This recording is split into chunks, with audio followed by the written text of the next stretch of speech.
College में साथ पढ़ाई करते एक लड़के और एक लड़की की अच्छी दोस्ती थी। कॉलेज के बाद बहुत टाइम दोनों साथ में रहते थे। ये दोस्ती धीरे धीरे प्यार में बदल गई। दोनों एक दूसरे के बिना नहीं रह सकते थे। कॉलेज पूरा होने के बाद दोनों ने इस मामले में घर पे बात की। शुरू में एक छोटी सी झिझक के बाद दोनों परिवार शादी करने पर सहमत हुए। लड़के को आगे की पढ़ाई के लिए विदेश जाना था और इसके लिए एक छात्रवृत्ति प्राप्त हुई थी। दोनों की सगाई करने का फैसला किया गया था। सगाई के बाद लड़का विदेश में पढ़ाई करने के लिए चला गया, लेकिन हर रात अपने भविष्य की पत्नी के साथ कुछ सेकंड फोन पर बात कर लेता। एक दिन उस लड़की के साथ दुर्घटना हुई। उसकी जिंदगी तो बच गई, लेकिन उसने अपनी जीभ खो दी। डॉक्टर ने कहा ये लड़की अब उसके जीवन में कभी बोल नहीं सकती। उस दिन रात को बहुत कॉल किए, लेकिन उसका जवाब कौन दे। लड़के ने अलग अलग तरीके से कांटेक्ट करने की बहुत कोशिश की, लेकिन किसी भी तरह से संपर्क नहीं हुआ। लड़की ने उसके पिता को लिखकर समझाया कि मैं अब उस लड़के के जीवन को बर्बाद नहीं करना चाहती और मैं उससे बात भी नहीं कर पाऊंगी, तो उसकी ज़िंदगी क्यों खराब करूं। इसलिए आप मुझे यहाँ से कहीं दूर ले चलिए। लड़की के कहने पर उसके पिता ने शहर बदल दिया और किसी दूसरे शहर में रहने के लिए चले गए।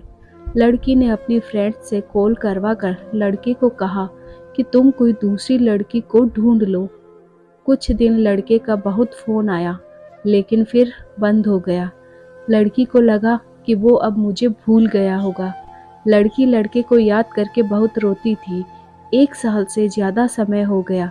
एक दिन उस लड़की की सखी ने उसके घर आकर कहा कि वो लड़का शादी कर रहा है। उसकी शादी का कार्ड मुझे मिला है।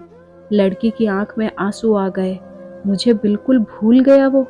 उसको एक बार भी मुझसे मिलने के लिए विचार नहीं आया। क्या प्यार ऐसा होता है? ऐसा सोचते सोचते उसने शादी के कार्ड को हाथ में लिया और लड़की के साथ उसका नाम देखते ही उसकी आंखें खुल गई। लड़की कुछ भी बोले उसके पहले ही लड़का उसके सामने आ गया और लड़की को बोलकर नहीं, लेकिन प्रतीकात्मक भाषा में कहा, मैंने शादी के लिए तुम्हें दिया हुआ वचन मुझे याद है। मुझे माफ़ करना ये 1 साल जितना लंबा समय लेने के लिए, क्योंकि इस समय के दौरान मैं सांकेतिक भाषा सीख रहा था। लेकिन अब मैं तुम्हारा पति ही नहीं, बल्कि तुम्हारी आवाज़ भी बनूंगा। दोस्तों, आप जिसको दिल से प्यार करते हो तो उस पर विश्वास भी रखना सीखो। कभी कभी प्रियजनों से किसी भी प्रतिक्रिया ना मिलने पर आप जैसा सोचते हो उससे वास्तविकता थोड़ी अलग भी हो सकती है। धन्यवाद। दोस्तों, अगर आपको हमारी ये स्टोरी अच्छी लगी हो तो इसे लाइक, शेयर और सब्सक्राइब करना ना भूलिए और बेल आइकन प्रेस कीजिए ताकि हमारी न्यू स्टोरीज़ का नोटिफिकेशन आपको मिल सके।